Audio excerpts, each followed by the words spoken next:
सभी साधकों को राधे राधे और तुलसीदास जयंती की ढेर सारी शुभकामनाएं। आज हम इस वीडियो में महान कवि गोस्वामी तुलसीदास जी की जीवन कहानी के बारे में बताने जा रहे हैं। गोस्वामी तुलसीदास जी हिंदी साहित्य के महानतम कवि में से एक है, जिन्हें रामचरितमानस के रचयिता के रूप में जाना जाता है। उनका जन्म 1532 ईस्वी में उत्तर प्रदेश के राजापुर गांव में हुआ था। तुलसीदास जी का वास्तविक नाम रामभोला था। कहा जाता है कि उनका जन्म 12 महीने के गर्भ के बाद हुआ और जन्म के समय उन्होंने राम का शब्द उच्चारण किया था। उनके पिता का नाम आत्माराम दुबे और माता का नाम तुलसी था।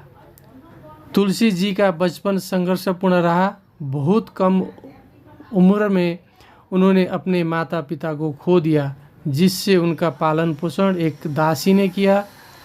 बाद में उनकी शादी रत्नावली नामक स्त्री से हुई। तुलसीदास जी अपने पत्नी से अत्यधिक प्रेम करते थे, लेकिन उनकी पत्नी के तानों ने उनके जीवन की दिशा बदल दी।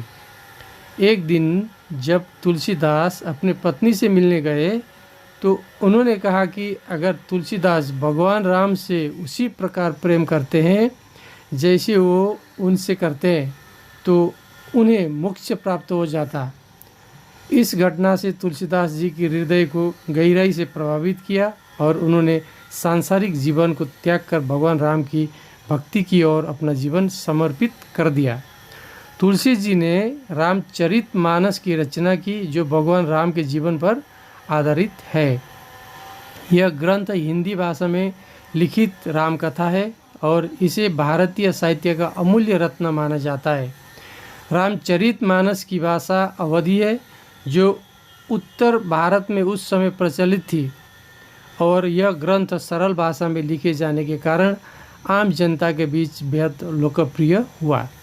इसके अलावा तुलसीदास जी ने कई अन्य रचनाएं भी की, जिनमें विनय पत्रिका, कवितावली, दोहावली और हनुमान चालीसा शामिल है। उनकी रचनाएं न केवल धार्मिक दृष्टि से महत्वपूर्ण है, बल्कि इनमें से जीवन के नैतिक और सामाजिक मूल्यों को भी शिक्षा दी गई है। 1623 ईस्वी में तुलसीदास जी ने इस संसार को अलविदा कहा, लेकिन उनकी रचनाएं आज भी हमें जीवन में धर्म, भक्ति और आदर्शों की प्रेरणा देती है। तुलसीदास जी का योगदान हिंदी साहित्य और भारतीय संस्कृति में अनमोल है।